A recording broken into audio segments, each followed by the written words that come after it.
ఒక చిన్న పిల్లవాడు సముద్రపు ఒడ్డున ఆడుకుంటూ ఉంటాడు. ఇసుక కుప్పలో చెప్పులు పక్కనే విడిచి. అప్పుడే సముద్రం అల వచ్చి చెప్పులను సముద్రంలోకి తీసుకొని వెళ్తుంది. అప్పుడు ఆ చిన్న పిల్లవాడు ఏడుస్తాడు, సముద్రం దొంగది, నా చెప్పులు తీసుకొని పోయింది అని. ఒక చేపలు పట్టేవాడు సముద్రం లోపలికి వెళ్ళి తన వల నిండా చేపలు పట్టుకొని వచ్చి సముద్రం బయటకు వచ్చి ఇసుకలో ఈ విధంగా రాస్తాడు, ఈ సముద్రం నా జీవితానికి ఒక వరం లాంటిది, నా కుటుంబాన్ని పోషిస్తుంది, ఇది చాలా గొప్పది అని.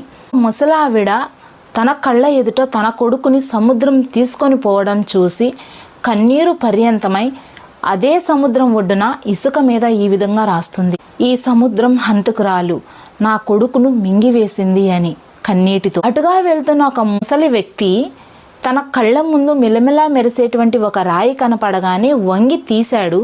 ఆ రాయి చూడగానే ఒక వజ్రం అయ్యింది. తన మొహంలో నవ్వు వచ్చింది.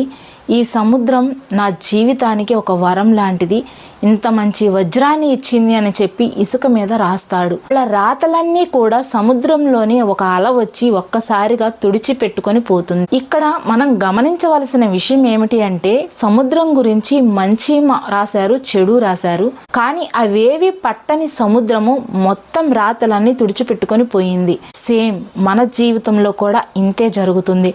లోకులు కాకులు లాంటి వాళ్ళు మన గురించి మనం సహాయం చేసినప్పుడు, మన నుండి సహాయం పొందినప్పుడు చాలా మంచిదానివమ్మా, చాలా మంచివాడివయ్యా అని పొగుడుతారు.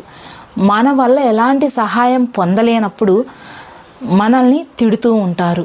కాబట్టి సముద్రం ఏ విధంగా తన పని తను చేసుకుంటూ పోయిందో, మంచిని చెడుని అన్నిటిని కూడా తుడిచిపెట్టుకొని ఏ విధంగా తన పని తను చేసుకుంటూ పోయిందో, మనం కూడా జీవితంలో మన పని మనం చేసుకుంటూ ముందుకు వెళ్ళాలి. వాళ్ళేమంటున్నారు, వీళ్ళేమంటున్నారు, ఇలాంటి మాటలు ఏవి కూడా మనం పట్టించుకోకూడదు.